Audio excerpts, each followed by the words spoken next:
Motorways are the UK's arteries connecting key locations with direct access, which is sometimes quick and sometimes slow. But if you are spending a long time on the motorway, then you're going to be finding that you want a car with some very key considerations. And that's what we're going to be checking out today. 3 different vehicles that could all transform that motorway experience. Today we've got 3 different members of the motorway focus segment, which I think offer something completely different while all focusing on that main job in hand.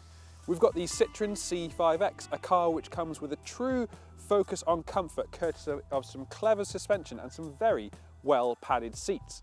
And in the middle, we have the ever-present Q7, the king of the SUV segment, here in plug-in hybrid flavour, which could help to boost efficiency while lowering your fuel usage. But should you choose it, since it switches from 7 seats to 5 seats in this particular layout. And finally, we have the Volkswagen Arteon shooting brake here in our flavour, which brings some added performance courtesy of a turbocharged 2-litre engine and 4-wheel drive. But which one should you consider, and what are the pluses and minuses that each car has to offer? Well, in today's video, we're going to be finding them out. So let's dive in and check out what each car here has to offer.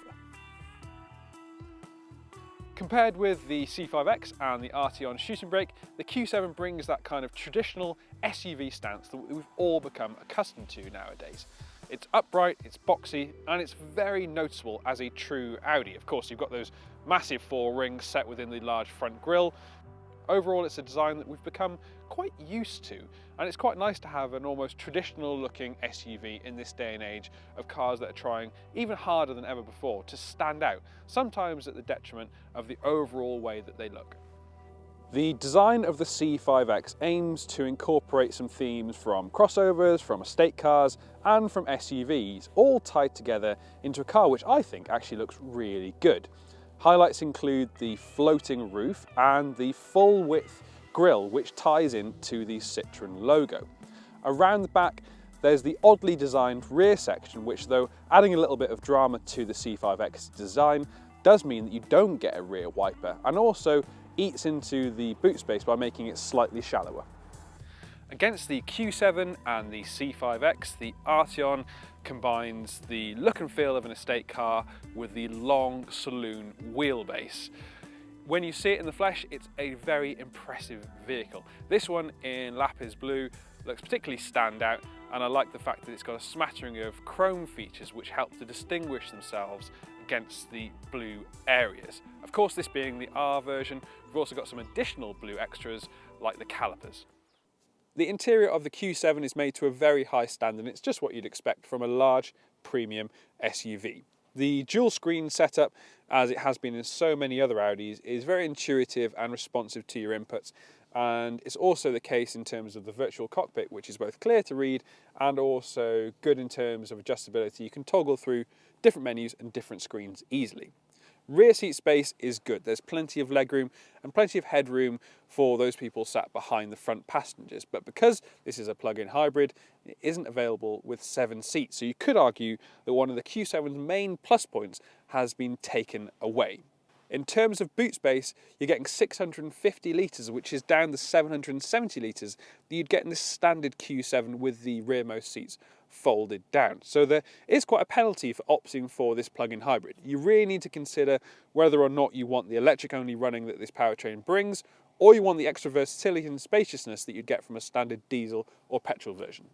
The interior of the Citroen C5X has pretty much everything that you could want from a new car. There's a large central infotainment screen, which, though it is a little bit clunky and slow to respond, has all of the ingredients that you'd usually expect, such as phone connectivity and inbuilt navigation. I also like the fact that you've got physical controls for the heating and ventilation, and there's plenty of storage with these large central cup holders, a cubby up front, and one under the armrest too.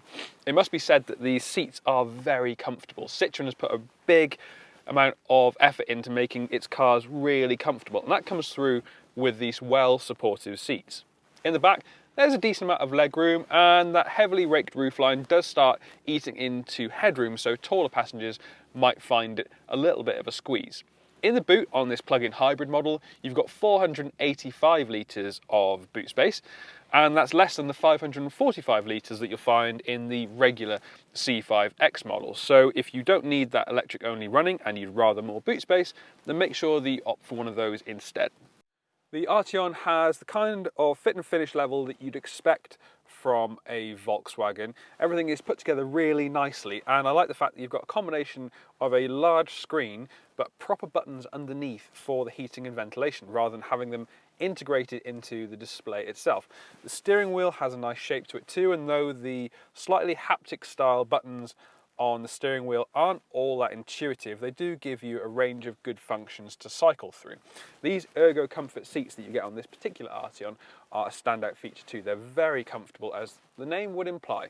And despite being quite bucketed, they aren't too sharp or too figure hugging. Now, in the rear seats, you've got that almost cocoon-like element that you get from a shooting brake. The raked roofline does eat into headroom somewhat, but it's not too bad, and there's plenty of legroom for taller passengers too. Then when it comes to boot space, you've got 590 litres, so there's more than enough room for those larger items, and you can of course extend it by lowering the rear seats down. The Q7 is something of an all-rounder, and it's been a mainstay in Audi's lineup for a long time now. And there's a reason why it's so popular. It's got space, it's got practicality, it's got that all-important badge that people are after, and most importantly for this test, it is comfortable.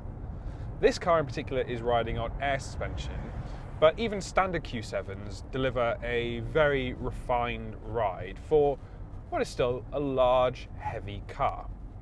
Now, of course, you do need to be wary about this car's dimensions. It is a big vehicle, but against the C5X and against the Arteon, the difference here is that you've got this commanding view of the road ahead, and you can feel the car working to take away those edges in the road and the imperfections so that they don't translate through to the cabin. This particular version is the plug-in hybrid, and yes, you don't get the best possible ride simply because of the increased weight that comes from the plug-in hybrid setup with its batteries and extra electric motor. That said, it's still impressive to drive and very refined and relaxing, particularly when you're on the motorway. However, what I would say is that this plug-in hybrid version, though efficient around town and where it's able to deliver its electric-only range, won't prove as cost-effective to run as a diesel or a petrol version if you're spending most of your time sitting on the motorway, because as soon as that energy is gone, you're left with a petrol engine, in this case a 3-litre V6, which is then having to work a little bit harder in order to drag along the extra weight of the plug-in hybrid setup. So if you are going to be using your Q7 mainly on the motorway, I'd still advise, and I know this isn't a very popular subject at the moment, I'd still advise getting a diesel, because you're going to get the best possible fuel efficiency without losing that refinement that you want from a car like this.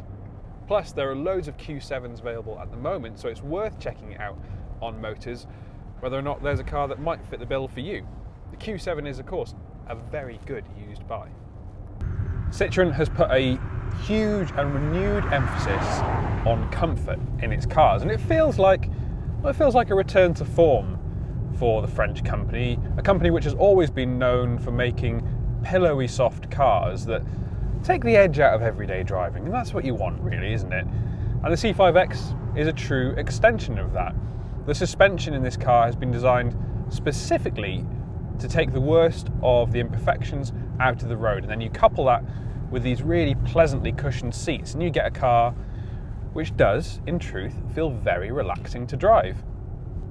Of course, you're getting a little bit of that wobble, a little bit of that mid-corner lean that you'd expect from a softly sprung vehicle, but I think that's a worthy trade-off, because it's quite refreshing to drive a car that just bounces along, rolls through the potholes rather than shuddering through them, as I find in most modern cars that ride on big wheels with firmer suspension.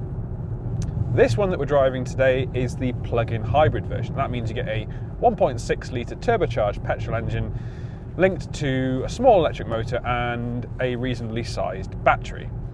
Combined, you get 222 brake horsepower, and I think that's far more than you might expect from a usual Citroen car, and it equates to a 0 to 60 mile an hour time of 7.6 seconds. So It's not fast, but neither is it slow. It doesn't feel underpowered, though the engine can feel a little bit laggy when you're doing slower maneuvers. At speed, the electric motor helps to fill in the gaps. So you press the throttle and you get a nice little burst, and then the petrol engine kicks in. It's all very pleasant. The steering is light.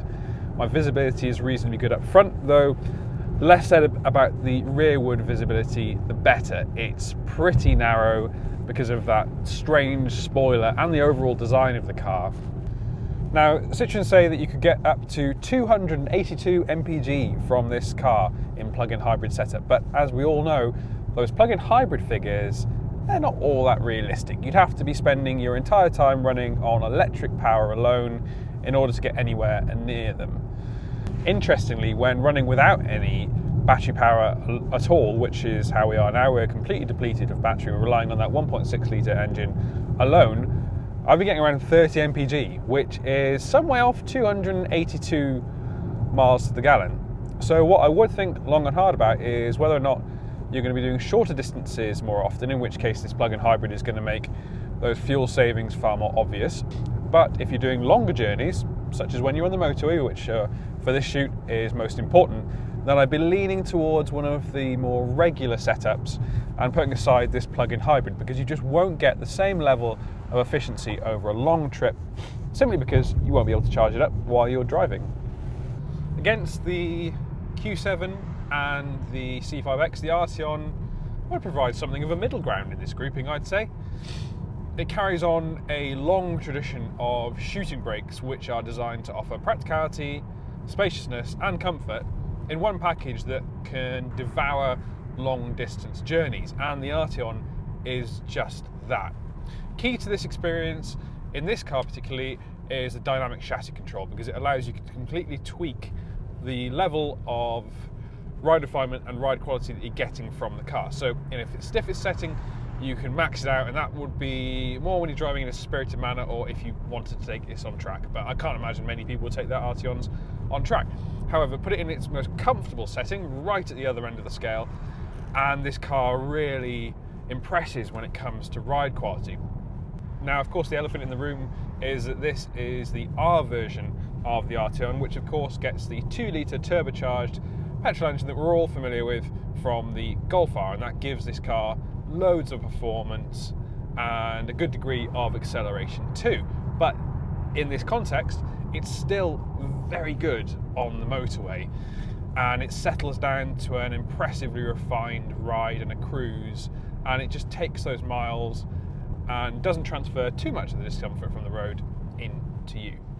I myself have driven an Arteon a very long distance. I've driven one up to Scotland and back from the south coast, and I got out the other end really without feeling any worse for the wear. It's the ride quality that comes through. Despite riding on quite large wheels, this car, even with its high performance engine, is still very impressive where it matters.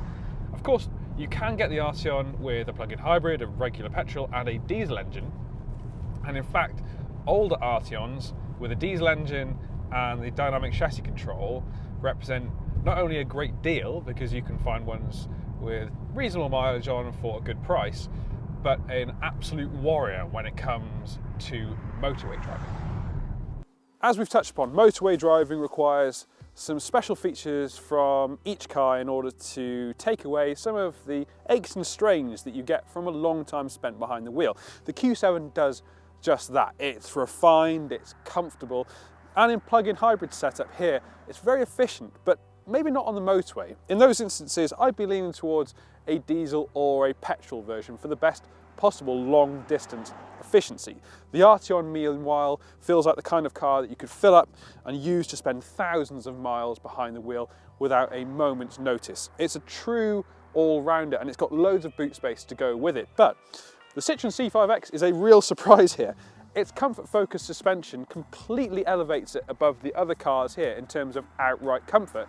And when you combine it with the seats, you've got a package which is going to be very refined and very relaxing to spend time with, regardless of whether if you are driving around town or driving on the motorway. Which one would I be choosing? Well, I'd be leaning towards either the Volkswagen or the Citroen. The latter is particularly comfortable, and it's one that I suggest trying out just for that reason alone. The Q7 is still a fine choice. I just think you might have to opt for it in a diesel or a petrol layout, and you get the 7 seats and a little bit of extra refinement when you are at motorway speeds. Thank you for watching this Motors 3-car review for the Audi Q7, the Volkswagen Arteon Shooting Brake R and the Citroen C5X. Now, if you want to let us know in the comment section, you can tell us which of these 3 cars you'd pick, or if you're doing motorway driving, which car you would choose. Leave us a like underneath this video if you have enjoyed it, and remember that if you hit that bell icon, you can subscribe to the Motors YouTube channel and get a notification each time we upload a new review.